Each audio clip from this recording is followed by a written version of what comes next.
ብር የሚያስፈልጋችሁ ከሆነ ልቧን ኩላሊቷን አንዳንድ ነገሯን ስጡን፣ ልጅቷ ይህን እናውጣና ሬሷ ኢትዮጵያ ይግባ አሉኛ። መገን ስደት መገን ድህነት አላህ ወጥቶ ከመቅረት ከድንገተኛ ነገር ሁላችን የሚጠብቀን የሀገሬ ልጆች። እውነት ለመናገር በጣም ያሳዝናል ወላሂ። ዛሬም ዱባይ ላይ አንዲት እህታችን ማለት ነው በሚያሳዝን መልኩ እንደወጣች ቀርታለች። ከሞቱ አሟሟቱ አራላ የኛ አረብ ቤት ውስጥ የምንሰራ ልጆችን በዚህ ሁኔታ እያለን እንደው አትግደለ እንደው በቅጡ እንኳን አንተን ሳንገዛ መዳም ጠራችኝ ድስቱ ተቃጠለ እያልኩ እንደው ሶላቴን እንኳን እንደው በሩጫ እንደሰገርኩ ያ ረቢ አንተ መጨረሻችን አሳምርልን እና የሀገሬ ልጆች አላህ ወጥቶ ከመቅረት ሁላችን የሚጠብቀን። እባካችሁ በተቻላችሁ አቅም ራሳችሁን ጠብቁ። ህመም ሲሰማችሁ ሄዳችሁ ለመታከም ሞክሩ ማለት እፈልጋለሁ። አንዲት እህታችን ዛሬም ዱባይ ላይ ማለት ነው በተኛችበት ቀርታለች። ለዚያውም ሰዎቹ በሌሉበት ማለት ነው። የሀገሬ ልጆች ምን እንደሆነ ልንገራችሁ። ከአንድ ቤት ሁለት የሚሰሩ ልጆች አሉ ማለት ነው። እና ልጅቷ እንደተናገረችው ከሆነ ከዚያ ቤት እንግዲህ ይችኛዋ አሁን ዛሬ ሞተች የተባለችው ልጅ 3 አመት ብቻ ነው የሰራችው። ያኔ ብዙም አልቆየችም ማለት ነው።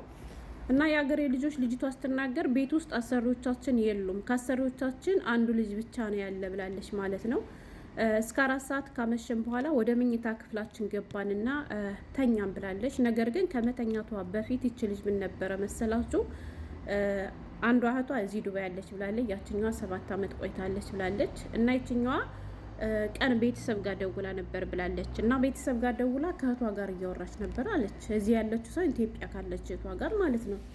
እና ያው ታውቃላችሁ የቤተሰብ ነገር ከባድ ነው። ምን እንደተፈጠረ አላቅም፣ ምን እንደነገረቻት አላቅም አለች። ከሷ ጋር በጣም ስትጨቃጨቅ ቆየች አለች በስልክ። ከዛ በኋላ ስልኩንም ከዘጋች በኋላ በጣም ተናዳ ነበር አለች ማለት ነው የሀገሬ ልጆች። እና በጣም እየተናደደች አምሽታ እኔም ያላቅሜን እየመከርኳት ተይ ጥሩ አይደለም ምናምን እያልኳት ነበር አለች ማለት ነው። የኔ ምስኪን የኔ ከርታታት። ከዛ እንደዛ ስትናደድ ከቆየች በኋላ እስከ 4 ሰዓት ከቆየነ በኋላ ሰዎቹ የሉም ማለች ተኛናለች ማለት ነው። እና አብራስ በነበረችበት ሰዓት ካሁን በፊት አታንኮራፋ ማለች ልጅቷ ማለት ነው። ስተኛ ያው ኖርማል አተኛኝ ነው እንጂ የምተኛ የተለየ ነገር አይቸባት አላቅም። ዛሬ ግን በጣም ማንኮራፋት ጀመረችና እኔም ደነገጥኩኝና ቀሰቀስኳት አለች ማለት ነው። እና ስቀሰቅሳ ስጠራትም ምንም አይነት ምላሽ አሰጥም ማለች ማለት ነው። የሀገሬ ልጆች የኔ ምስኪን አያላየው ወንዶ አንተ መጨረሻችን አሳምርልን። ከዛ ስቀሰቅሳት ምንም አይነት መልስ የለም። በድንጋጤ ያው የሰዎቹ አንዱ ልጅ ስላለ እየሮጥኩ እጄ እሱን ጠራውና ለሱ ተናገርኳለች ማለት ነው የሀገሬ ልጆች። እሱን ቆፍቆፋ ከዛ በኋላ እሱም ደግሞ በድንጋጤ ለአምፑላንስ ደውለና አምፑላንስ መጣናሉ ልጅቷን ወደ ሕክምና ይዟት ሄደ። ምንም አይነት ትንፋሽ ምንም አይነት መልስ የላትም። ግን ህይወቷ ወይም ምንድን ባል ነብሷ አልወጣም። ግን በቃ በጣም ተቸንፋለች።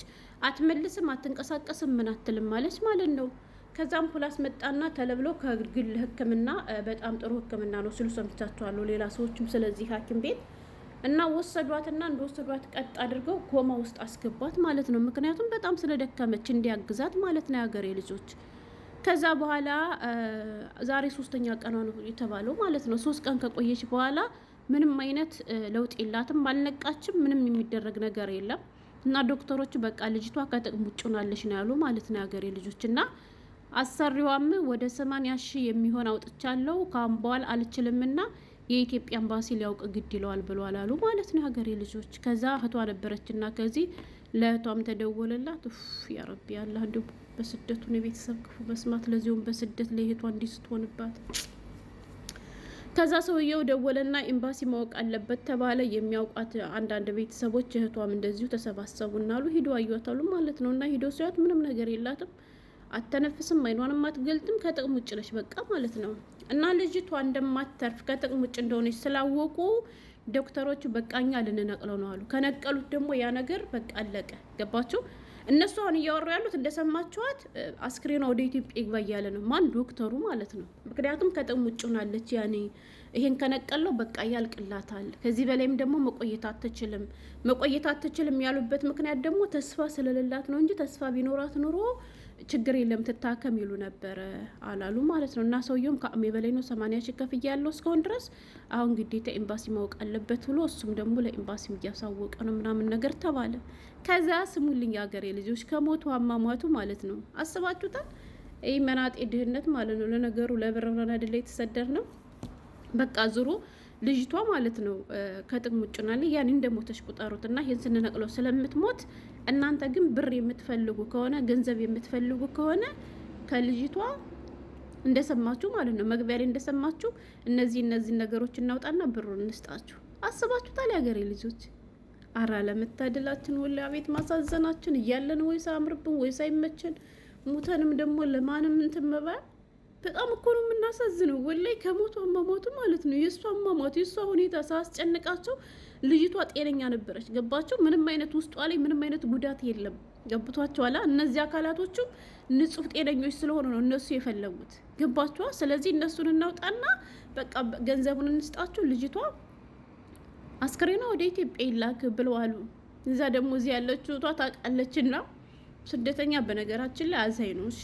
ምንም አልፈልግም በዚህ የመጣበር ጠንቅር ብሎ ይቀር እንጂ እህቴ ሙሉ አካሏ እንዳማረባት ሽፍን እንዳለች እንድትር ነው የምፈልገው ብላለች አሉ ማለት ነው። ማንች ስደተኛ እህቷ። በነገራችን ላይ ለካ ይሄ ነገር እውነት ነው የሀገሬ ልጆች። በባለፈው አንድ ቪዲዮ አካፍያችሁ ነበር። ከዚህ ከዱባይ ወደ ቱርክ ሂዳ ራሷን እንትናለች ተብላ እንዴት ልጅ ሞተች ተብሎ ነበር ለባሏ ደብዳቤ ጽፋ ምናምን የተባለው። ከዛ ግን እንግዲህ እሷም ከሞተች በኋላ ይሁን ከሞቷን በፊት ይሁን ባላቅም እሷም እንትን ተብላለች ተብሏል ማለት ነው። ያው ሰምታችሁታል። ብዙ ልጆች ቪዲዮ እየሰሩበት ነበር። እኔ ቪዲዮ አልሰራውም እንጂ ምንም የቀራት ነገር የለም። አንድ ባንድ እንትን ተብሎባታል ተብሏል ማለት ነው። እና እናሳዝንም ያ ረብ ወላሂ እኔ ምን ማለት እንዳለብኝ አላቅም። በጣም ነው ያሳዘነችኝ። እና እንደ ምክንያት የተወሰደው ልጅቷ ሙሉ ጤነኛ ነበረች፣ ምንም ነገር አልነበረባትም። ምክንያቷ የተባለው እንግዲህ በእርግጥ ዶክተሮች ይሄ ነው ችግሯ ይሄ ነው በዚህ ነው ምናምን ነገር ብለው ያሉት የለም። ግን አብራት የነበረችው ልጅ ስታወራ በጣም ተናዳ ነበር። ቤተሰብ ጋር ደውላ ከእህቷ ጋር እየተጨቃጨቀች ነበር፣ ተናዳ ነበር። እና ስትናደድም እኔም ባለ አሜቴ ብዬ መከሪያት ነበረ እንጂ ከዛ በፊት ልጅቷ ሙሉ ጤነኛ ነች። አመመኝ ብላ አታውቅም፣ ምን ብላ አታውቅም እስከዚያን ሰዓት ድረስ። ያኔ እንደዚያ ስታንኮራፋም አዲስ ስለሆነብኝ ለመጀመሪያ ጊዜ ስለሆነብኝ ነው እኔ ደንግጬ ቀሰቀስኳት ብላለች አሉ ማለት ነው። እና የሀገሬ ልጆች በዚህ አጋጣሚ ሳይሆን መጠንቀቅ እንጂ ከሆነ በኋላ የሆነ ነገር ራሳችን አደጋ ላይ የሚጥል ነገር አናድርግሽን። ንዴት በነገራችን ላይ ያልመሰለበት መጥፎ በሽታ ነው፣ ጭንቀትና ንዴት። ስለዚህ ባካችሁን ራሳችን ጠብቀን እንስራ። አንዴ ላለፈ አንዴ ለሆነ ነገር አትናደዱ፣ ጠንክራችሁ ስሩ። ለወደፊቱ ከዚህ ትምህርት እንውሰድ ማለት ነው የምፈልገው። ገባችሁ? እና አላቅም በተለይ አገር ቤት ያለ ሰው አይረዳም። የኛን ድካም እንዴት ገንዘብ እንደምናመጣ አውቁትም። ገብቷቸዋል። ስለዚህ እናንተም ደግሞ ገንዘባችሁን እንዴት መስጠት ለማመስጠት ምን መሰራት እንዳለበት ራሳችሁ ካልወሰናችሁ እናንተ በላካችሁ ቁጥር እነሱ እንደፈለጉ ጥንባጥንቤ ነው የሚጫወቱበት። ለምን እንዴት እንደሚመጣ ስለማያውቁት ማለት ነው። ስደትን ያወቀ ሰው ግን ይረዳቸዋል። ለምን ኑሮበታል ማለት ነው። እና እንደ ስበብ የተወሰደባት እንግዲህ ከእህቷ ጋር ተነጋግራ ነበር፣ ከእህቷ ጋር አወርታ ነበረ እና በዚያ በጣም ተናዳ ነበር የሚለው እንጂ እስካሁን ድረስ ሐኪሞቹ ሄደው ችግሯ ያለባት ብለው ምንም ነገር ያሉት የለም ተብሏል። የኔ ከርታታ አላህ ይዘንላት። በጣም ነው የምታሳዝነው ወላይ። አላህ ለቤተሰቦቿ መጽናናትን ይስጣቸው። እንደው ወጥቶ ከመቅረት እሱ ይጠብቀን። በተለይ እኛ አረብ ቤት ውስጥ የምንሰራ ልጆች ወላይ እንደው ከሞቱ አሟሟቱ በጣም እኮ ነው የምናሳዝነው።